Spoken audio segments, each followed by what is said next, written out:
누가복음 7장 44절에서 47절입니다.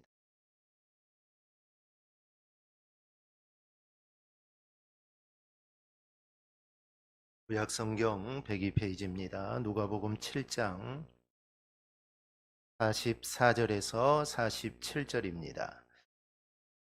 우리 한 목소리로 우리 함께 보겠습니다. 그 여자를 돌아보시며 시몬에게 이르시되 이 여자를 보느냐? 내가 내 집에 들어올 때 너는 내게 발 씻을 물도 주지 아니하였으되 이 여자는 눈물로 내 발을 적시고 그 머리털로 닦았으며 너는 내게 입 맞추지 아니하였으되 그는 내가 들어올 때로부터 내 발에 입 맞추기를 그치지 아니하였으며 너는 내 머리에 감람유도 붓지 아니하였으되 그는 향유를 내 발에 부었느니라. 이러므로 내가 내게 말하노니 그의 많은 죄가 사하여졌도다. 이는 그의 사랑함이 많음이라. 사함을 받은 일이 적은 자는 적게 사랑하느니라. 아멘. 잠깐 기도하겠습니다. 하나님 감사합니다. 이 시간 저희들 또 복된 하나님의 말씀을 대합니다. 저희들과 함께 하시고 이 시간 하나님 말씀의 은혜가 우리의 심령 위에 충만하게 임하게 하옵소서.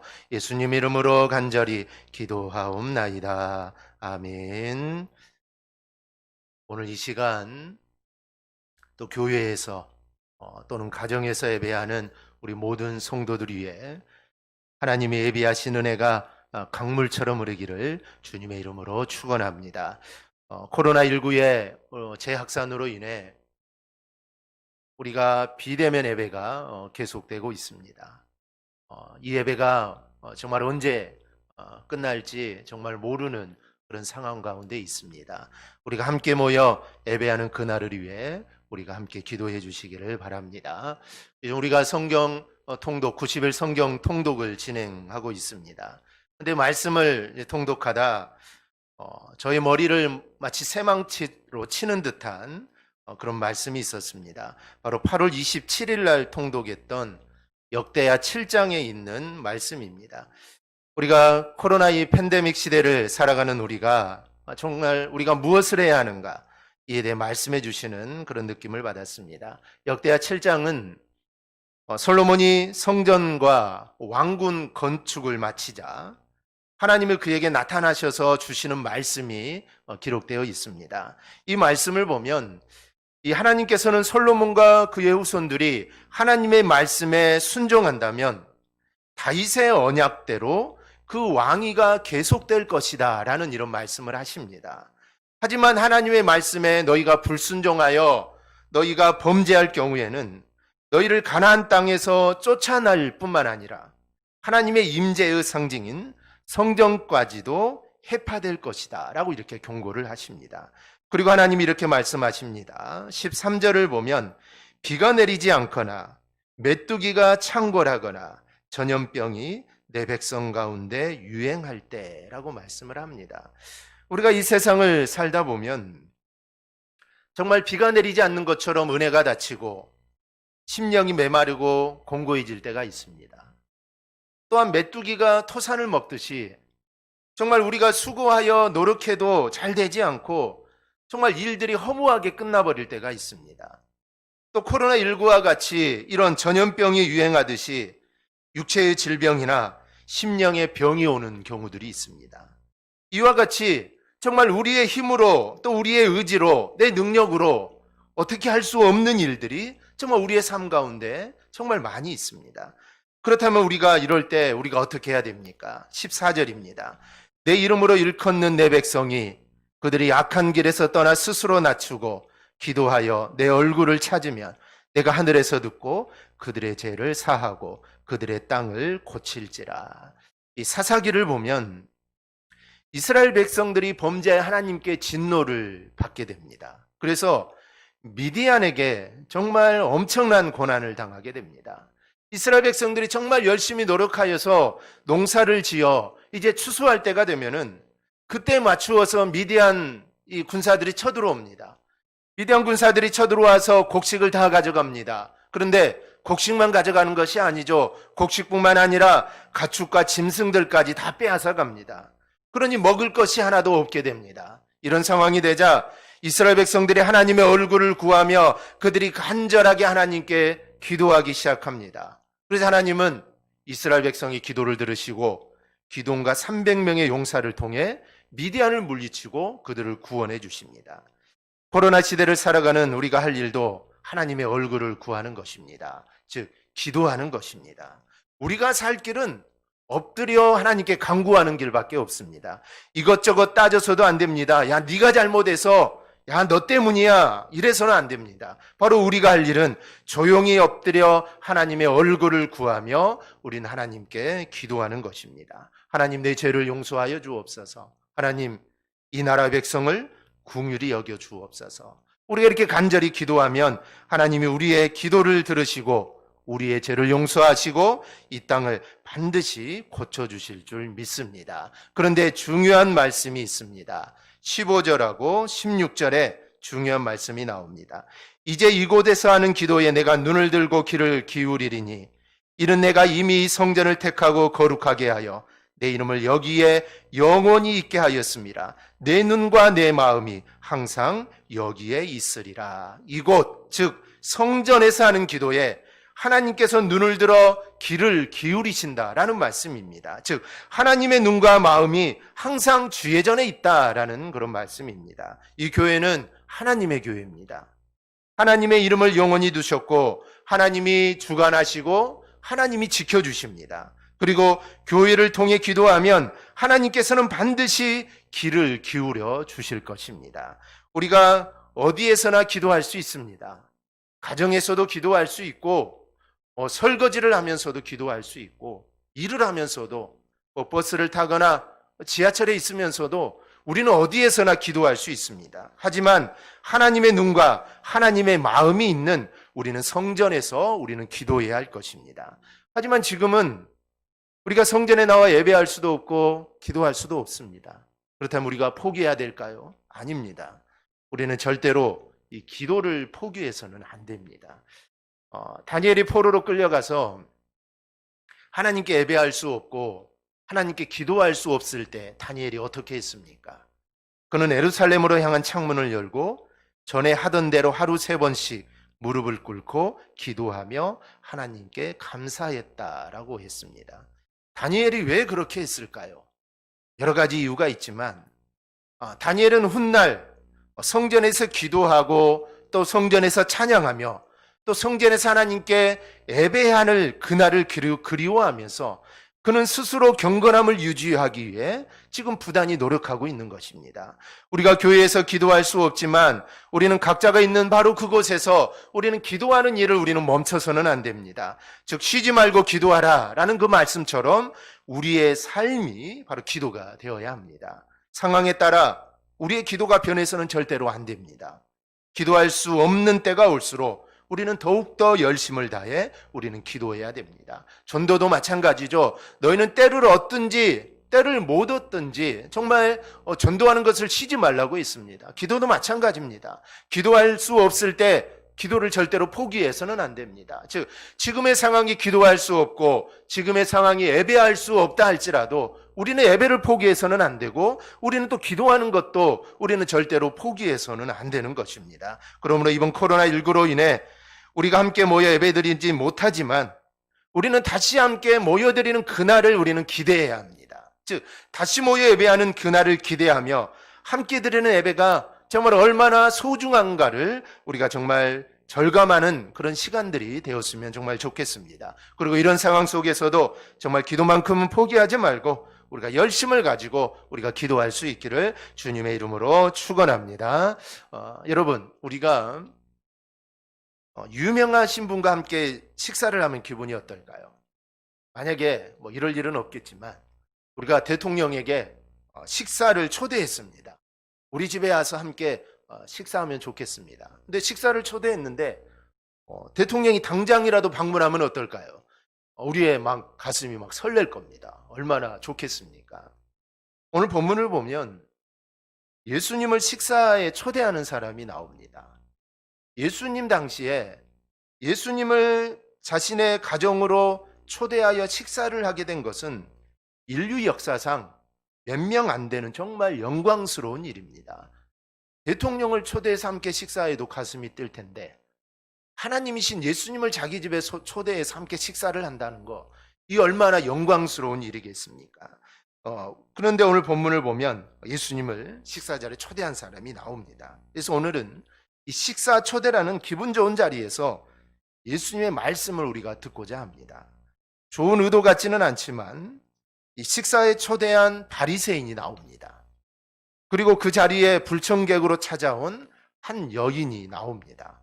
오늘은 이 두 사람의 모습을 통하여 어떤 모습이 하나님께서 기뻐하는 모습인지를 우리가 한번 살펴보고자 합니다. 그리고 이 말씀 안에서 우리가 하나님의 뜻을 깨닫는 그런 복된 은혜의 시간이 되기를 소망합니다. 먼저는 은혜에 감사할 줄 아는 자가 우리는 되어야 됩니다. 오늘 본문을 보면 한 바리새인이 등장합니다. 이 바리새인이 어떤 의도를 가지고 예수님을 식사에 초대했는지 모르지만 이 바리새인은 예수님을 식사 자리에 초대를 합니다. 그리고 어떤 식당이나 길거리에 음식점에 초대한 것이 아니라 자신의 집에 예수님을 초대합니다. 그리고 이 바리새인의 이름이 시몬이다라고 밝히고 있습니다. 이렇게 이름을 밝힌 것은 이 사람이 어떤 무명의 바리새인이 아니라 그래도 그 당시에 정말 좀 유명한 이 바리새인임을 우리가 알 수 있습니다. 일단 바리새인이 예수님을 자신의 집에 초대한 일은 용기 있는 태도라고 우리가 볼 수가 있습니다. 왜냐하면 이 당시 바리새인들과 유대 지도자들은 예수님을 세리나 창기와 같은 죄인으로 취급을 했기 때문입니다. 그리고 바리새인들은 세리나 창기들과 죄인들과 함께하지 않습니다. 함께 식사는 절대로 하지 않고 그들과 말도 섞지 않습니다. 그런데 그런 취급을 받는 예수님을 자신의 식사의 자리에 초대한다는 것은 용기가 없이는 할 수 없는 일입니다. 그런데도 그는 예수님을 초대합니다. 이런 면을 본다면 이 시몬이라는 바리새인은 좀 대단한 사람이라고 할 수가 있습니다. 즉 용 얻어먹을 각오를 하고 예수님을 초대한 겁니다. 하지만 그의 태도를 볼 때 예수님께 감사한 일이 있어서 초대한 것 같지는 않습니다. 그는 이 냉랭한 자세로 예수님을 맞이합니다. 44절에서 46절입니다. 그 여자를 돌아보시며 시몬에게 이르시되 이 여자를 보느냐? 내가 내 집에 들어올 때 너는 내게 발 씻을 물도 주지 아니하였으되 이 여자는 눈물로 내 발을 적시고 그 머리털로 닦으며 너는 내게 입 맞추지 아니하였으되 그는 내가 들어올 때로부터 내 발에 입 맞추기를 그치지 아니하였으며 너는 내 머리에 감람유도 붓지 아니하였으되 그는 향유를 내 발에 부었느니라. 시몬은 예수님께 발 씻을 물도 주지 않았습니다. 발 씻을 물 주지 않는 것이 대단하냐라고 생각하지만 이는 당시의 간습에 비추어 볼 때 이건 대단한 결례입니다. 왜냐하면 당시 모래가 많은 근동 지방에서는 손님이 왔을 때 먼저 시원한 냉수로 목을 축이게 하고 그리고 발을 씻도록 하는 것이 이 관례였기 때문입니다. 그래서 손님이 오면은 당연히 이 두 가지 일을 먼저 해야 합니다. 또한 시몬은 자기를 찾아온 손님에게 입 맞추고 기름을 붓는 등의 기본적인 예의도 지키지 않았습니다. 그러니 분명히 바리새인은 예수님을 사랑하거나 예수님을 존경해서 예수님을 초대한 것이 절대로 아니었습니다. 아마 시몬이라는 이 바리새인은 예수님이 많은 사람들에게 추앙을 받으니 나도 예수님을 자신의 집에 초대해서 나도 그와 같은 추앙을 좀 받고 싶은 그런 생각이 있었을 겁니다. 아니면 예수님을 어떻게 한번 고소해 볼까? 그런 생각을 가지고 아마 예수님을 초대했을 수도 있습니다. 그런데 이 바리새인이 예수님을 맞이하는 모습과는 비교되는 한 여인이 이 바리새인의 집에 들어옵니다. 37절입니다. 그 동네에 죄를 지은 한 여자가 있어 예수께서 바리새인의 집에 앉아 계심을 알고 향유 담은 옥합을 가지고 와서, 이 여인은 죄를 지은 여인, 즉 죄인이라고 합니다. 그런데 당시에 여자에 대해서 죄인이라고 부를 경우는 그것은 곧 창기를 가리키는 표현입니다. 그리고 이처럼 죄인으로 불리던 이 창기는 유대 사회에서 한 인격으로 취급을 받지 못한 그런 존재입니다. 그럼 지금의 상황을 우리가 한번 상상해 보십시다. 이처럼 사람들로부터 경멸과 배척을 받던 한 창기가 아무런 초청도 받지 않았음에도 불구하고 남의 집에 들어선다는 것. 더구나 종교적으로 엄격하고 정말 까다롭기로 소문난 바리새인의 집에 찾아온다는 것. 이것은 절대로 쉬운 일이 아닙니다. 그런데 이 여인은 멸시와 천대를 받을 것을 각오하고, 아니 어쩌면 돌에 맞아 죽을 것을 각오하고 용기를 내어서 주님이 계신 곳을 찾아옵니다. 그런데 더 놀라운 것은 이 여인이 눈물을 흘리며 울면서 예수님의 발 앞에서 이상한 행동을 하게 됩니다. 시몬은 집주인으로서 죄인 여인을 얼마든지 못 들어오게 할 수 있습니다. 그러나 자신의 입장 때문에 이 여인을 막을 수가 없습니다. 예수님을 초대하는 일이 쉽지 않은 일인데 그 예수님을 초대해 놓고 예수님 면전에서 자신의 비인격적인 모습을 보일 수 없기 때문에 그는 겉으로는 아무런 내색을 하지 않습니다. 하지만 속으로는 이렇게 생각을 했습니다. 39절입니다. 이상하다. 선지자라면 죄인인 여자가 가까이 오지 못하게 했을 텐데 죄인 여자가 자신에게 하는 행동을 그대로 두고 있네. 아마 시몬은 속으로 이렇게 생각을 했을 것입니다. 그래서 심히 불쾌해하고 있습니다. 하지만 바리새인과 달리 죄인이라고 말하는 이 여인의 행동을 보십시오. 이 여인은 향유를 담은 옥합을 가지고 와서 그것을 깨트려 예수님께 부어드립니다. 한편 이 여인이 가지고 온 이 옥합이 담은 이 향유는 일반적인 기름이 아니라 아주 값비싼 것입니다. 특히 이 석회석의 일종인 이 알라바스터라는 석회로 만든 용기에 담겨져 있어서 이거는 밀봉되어 있습니다. 이러한 향유는 당시 부유한 여인들이 사용하던 것입니다. 그래서 구하기도 어려운 것이고 매우 가치 있는 것으로 여겼습니다. 또한 한번 개봉하면 그 자리에서 다 소모해야 되기 때문에 아주 특별한 일이 아니면 이것은 개봉하지 않습니다. 그런데 이 여인은 그 향유를 아낌없이 예수님께 부어드립니다. 비록 죄인이라는 호칭은 받지만 또 사람들에게 정말 조롱당하는 그런 입장이지만 이 여인은 예수님을 정말 만나고 싶어서 자신이 가지고 있는 가장 소중한 그것을 가지고 와서 바로 예수님에게 온 것입니다. 말하자면 이 여인은 주님에 대한 사랑을 전하기 위해 자기의 신분도 또 그로 인해 받게 될 세상의 모든 멸시와 수모조차도 그는 절대로 개의치 않았던 것입니다. 여러분들은 자신의 인생 중에 가장 소중히 여기는 것을 주님께 들어본 적이 있습니까? 이건 그냥 분위기가 또 감정에 따라 해볼 수 있는 것이 아닙니다. 나의 가장 소중한 것을 누군가에게 준다는 것은 자신을 살려준 은인에게나 할 수 있는 아주 귀한 행동입니다. 그런데 죄인이라고 불리는 이 여인은 자신의 인생에서 가장 가치 있고 가장 소중한 것을 가지고 왔습니다. 그리고 보통 사람이 할 수 없는 아주 놀라운 일을 합니다. 눈물로 발을 적시고 머리털로 닦는 행위는 누가 봐도 이거는 납득이 되지 않는 행동입니다. 유대인들의 결례의식에 따르면 발을 닦아주는 것과 발을 닦아주고 발에 입을 맞추는 것은 나는 종이다라는 그런 의미입니다. 나는 당신 앞에 정말 보잘것없는 정말 비천한 존재입니다 라고 고백하는 것이 지금 이 여인이 하는 행동입니다. 이것이 바로 이 여인의 주님을 향한 이 마음이었습니다. 그리고 이 여인은 예수님을 만나자 눈물이 났습니다. 38절입니다. 예수의 뒤로 그 발 곁에 서서 울며 눈물로 그 발을 적시고 자기 머리털로 닦고 그 발에 입 맞추고 향유를 부으니. 왜 눈물이 났을까요? 우리가 살다 보면 눈물을 흘릴 일이 정말 많습니다. 기뻐서 울기도 하고 좋은 일이 있어도 울고 슬퍼서 울고 사고 때문에 울고 아파서 울고 남편 때문에 아내 때문에 또 자식 때문에 정말 우리가 울 일이 정말 많습니다. 그런데 이 여인의 눈물은 그런 눈물이 아닙니다. 지금 슬퍼서 우는 눈물이 아닙니다. 이 여인의 눈물은 감사와 기쁨의 눈물입니다. 그래서 예수님 앞에 자신의 인생의 최고로 소중한 것을 바로 바쳤던 것입니다. 그리고 얼마나 감사하고 얼마나 기뻤으면 발로 눈물을 적시고 머리털로 닦아드리고 입을 맞췄겠습니까? 본문의 이 여인이 어떤 죄를 지었는지 나와 있지 않습니다.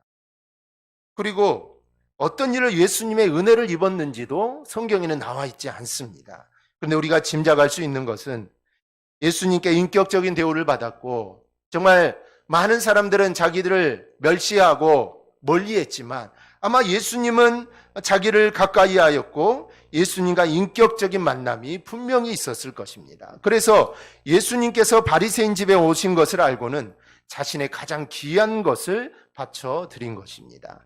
이렇듯 눈물은 예수님을 만나는 통로와 같습니다. 즉 예수님을 눈물로 만나는 통로는 다양합니다. 에스라처럼 나라 회복을 위해 죄를 자복하고 회개할 때 주님을 만나게 됩니다. 히스기야처럼 몸이 병이 들어 내가 살고 싶을 때 통곡하며 기도하니 주님을 만나 생명을 15년이나 연장받게 됩니다. 모르드게와 같은 눈물의 기도는 나라를 살리는 그런 눈물이었습니다. 그렇다면 우리는 어떻습니까? 울며 기도해 본 적이 있습니까? 제 자신을 생각해 보더라도 요즘은 눈물의 기도가 잘 나오지 않습니다. 하지만 우리는 하나님을 향한 이 눈물의 기도를 우리는 회복해야 합니다. 즉 우리는 울어야 합니다. 즉 하나님 아버지를 부르며 우리는 울어야 합니다. 과거에 눈물 많이 흘린 것 이건 중요하지 않습니다. 지금이 중요합니다. 지금 나에게 정말 눈물이 있느냐 이게 중요합니다. 지금 나에게 눈물이 메말라 있다면 이 눈물을 회복할 수 있는 저와 여러분이 꼭 되기를 바랍니다. 그런데 이 눈물은 예수님을 만날 때 흘리게 됩니다. 내가 처한 환경이 정말 처량해서 정말 하나님께 하소연하면 눈물을 흘리는 사람들이 있습니다. 하지만 진정한 눈물은 말씀을 통해 하나님을 만나면 울게 됩니다.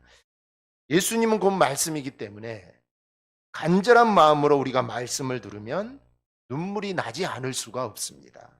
왜냐하면 말씀을 통해 내가 죄인임을 내가 깨닫게 되기 때문입니다.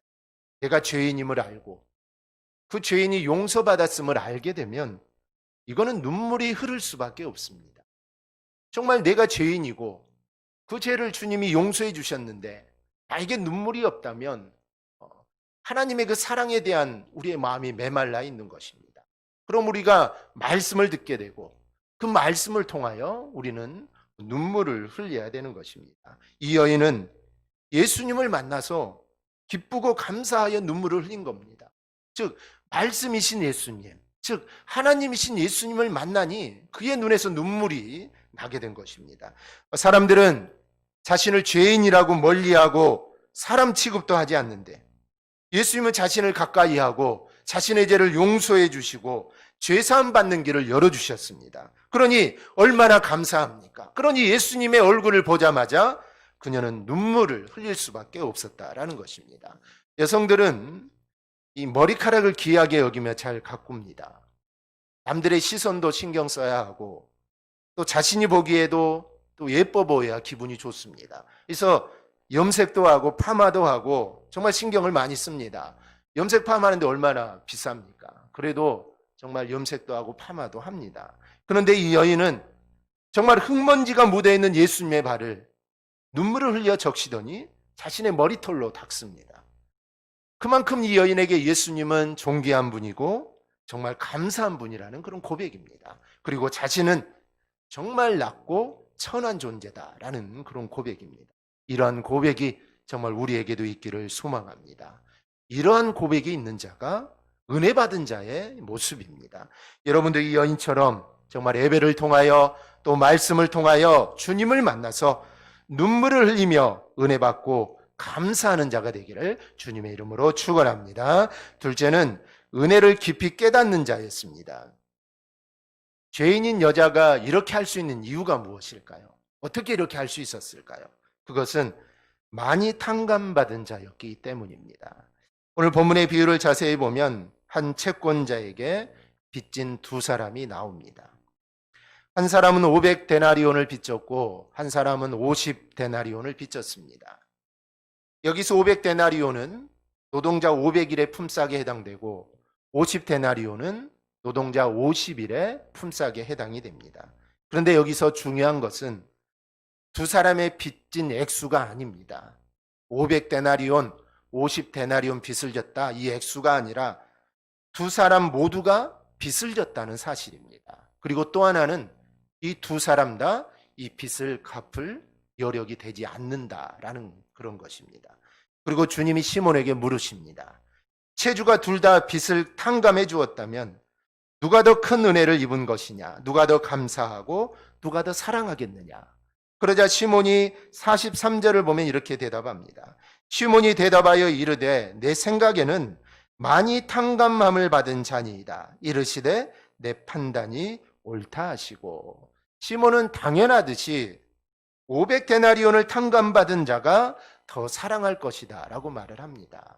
맞습니다. 시몬은 옳게 대답을 했습니다. 그래서 주님이 맞다, 네가 옳다라고 말씀하십니다. 그러나 그는 예수님의 의도는 깨닫지 못했습니다. 사실 은혜 받은 자는 사실 바리새인입니다. 누가 보더라도 죄인으로 낙이 찍힌 이 여인보다 바리새인이 하나님께 은혜를 입은 자였습니다. 근데 감사는 누가 더 많이 하고 있습니까? 예수의 말씀에서 알 수 있듯이 발 씻을 물도 주지 않는 이 바리새인보다 향유를 예수님께 드린 이 여인이 더 감사를 많이 합니다. 따라서 이 만남에서 예수님은 이 사실을 이 시몬이라는 바리새인이 깨닫기를 원했습니다. 어떤 의도를 가지고 이 바리새인이 예수님을 초대했는지는 모르지만 예수님께서는 이 초대에 흔쾌히 응하십니다. 원래는 잘 가지 않습니다.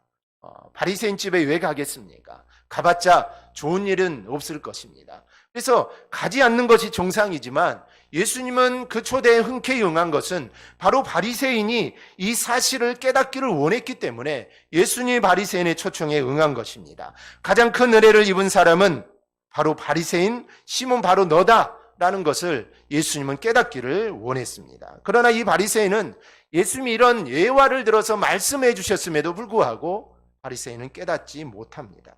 반면에 죄인으로 낙이 찍힌 이 여인은 정말 상상을 초월할 정도로 감사하였습니다. 사람들이 보기에는 전혀 감사할 일이 없는 인생입니다. 오히려 원망하고 불평할 만한 인생입니다. 사람들에게 죄인 취급받고 따돌림 당하니 이 삶이 얼마나 괴롭겠습니까? 그가 예수님을 만나서 신분이 변화된 것도 아닙니다. 여전히 죄인이고 그녀는 여전히 창기입니다. 여전히 사람들에게 따돌림을 당하고 여전히 그런 삶을 살아가고 있습니다. 그리고 예수님을 만났다고 해서 뭔가 새로운 일을 하면서 성공한 것도 아닙니다. 여전히 그 상태로 있습니다. 사람들이 봤을 때, 세상이 봤을 때, 믿지 않는 사람들이 봤을 때 아무 의미도 없는 마음의 변화입니다. 그런데 그 마음의 변화는 하나님의 자녀가 되는 변화고 죄사함을 받는 변화입니다. 사실 이것이 오늘 이야기의 핵심입니다. 인간의 죄사함의 은혜를 말합니다. 죄사함의 은혜를 깨닫는 자와 은혜를 깨닫지 못한 자를 비교합니다. 한 사람은 죄사함을 깨닫고 하나님께 감사하고 있는데 한 사람은 하나님의 자녀로 택함을 받고 은혜와 사랑을 받았음에도 불구하고 감사할 줄 모르는 사람을 비교합니다. 제사를 받은 이 여인은 비록 어떤 것도 눈에 보이는 변화가 없지만 자신의 전 재산이나 다름없는 향유를 예수님께 부어드렸습니다. 그런데 일찍이 하나님의 자녀로 선택을 받고 온갖 권세와 명예를 다 누리고 있던 이 바리새인은 예수님께 발 씻을 물도 입맞춤의 인사도 머리에 바를 감람류조차도 그는 드리지 않았습니다. 이 차이는 어떤 것 때문에 오게 됐을까요? 그것은 바로 본인 스스로에게 있습니다. 사실 하나님은 차별이 없는 분입니다. 모든 사람에게 하나님은 똑같은 은혜를 베푸시는 분입니다. 그런데 같은 은혜를 입고도 감사하는 사람이 있고 불평하는 사람이 있습니다. 우리가 하나님의 말씀을 들을 때도 마찬가지입니다. 정말 모든 사람들이 하나님의 말씀을 듣지만 어떤 사람과 하나님의 말씀의 은혜를 받습니다. 그런데 어떤 사람은 그 하나님의 말씀을 듣고 불평합니다. 자신에게 하는 말씀이라고 하면서 불평합니다. 즉 하나님은 하나님의 은혜는 차별 없이 모든 성도들에게 임합니다. 그런데 그 말씀을 받는 우리의 마음이 문제가 됩니다. 그래서 어떤 사람은 감사하게 되고 어떤 사람은 불평하게 됩니다. 이 여인이 다른 사람에 비해 많은 죄를 탕감받은 사람이기에 자신에게 소중하게 여기는 것도 아낌없이 바쳤다는 것입니다. 자신이 큰 죄인이라는 것을 인식하였기 때문에 예수님 앞에 더 헌신하였던 겁니다. 죄에 대한 무게를 많이 느낄수록 죄인임을 더 인식하게 됩니다. 그리고 죄가 주는 중압감을 깊이 느낄수록 회개하고 주님 앞에 더 엎드리게 됩니다. 47절을 보면 이러므로 내가 내게 말하노니 그의 많은 죄가 사하여졌도다. 이는 그의 사랑함이 많음이라. 사함을 받은 일이 적은 자는 적게 사랑하느니라. 우리가 흔히 이 사도 바울이나 이 성 어거스틴의 하나님에 대한 열정과 사랑을 부러워합니다. 야, 어떻게 사도 바울은 그렇게 하나님께 헌신할 수 있었을까? 사도 바울의 삶을 우리가 부러워합니다. 그런데 성경의 기록이나 이 성 어거스틴의 이 고백록을 읽어보면 그들의 이 사랑은 결코 우연히 생겨난 것이 아님을 우리가 알 수가 있습니다.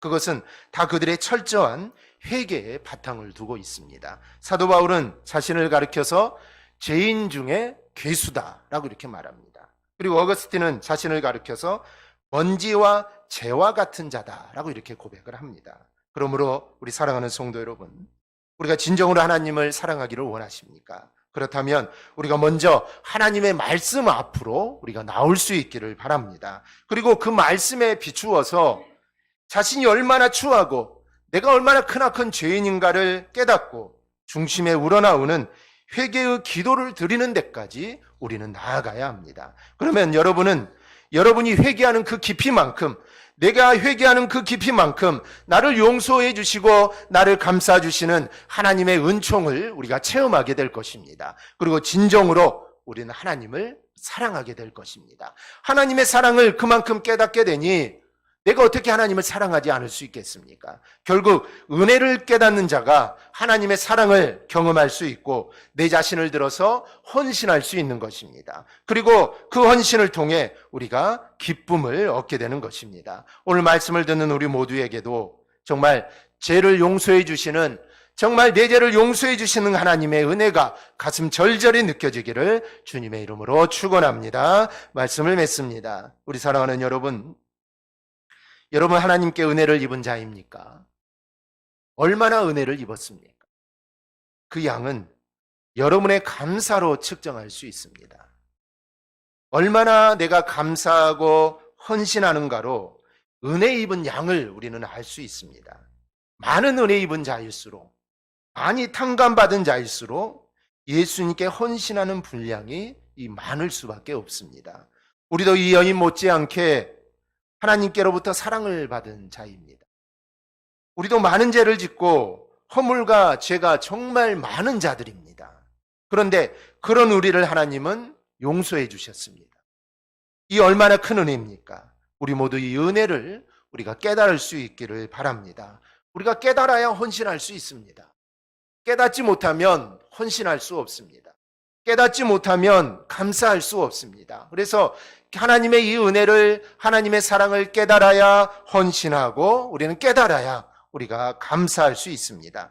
이제 우리 모두 정말 가장 낮은 자세로, 오늘 이 여인의 이 모습처럼 정말 가장 낮은 자세로 주님 앞에 엎드려 내가 죄인임을 고백하고 하나님의 위로를 받고 은혜 안에 거하는 삶이 되기를 축복합니다. 그래 하나님이 나에게 베풀어 주신 은혜를 우리가 평생 잊지 않고 우리가 늘 감사하며 하나님의 영광 위에 우리가 살아가기를 주님의 이름으로 축원합니다. 아멘. 기도하겠습니다.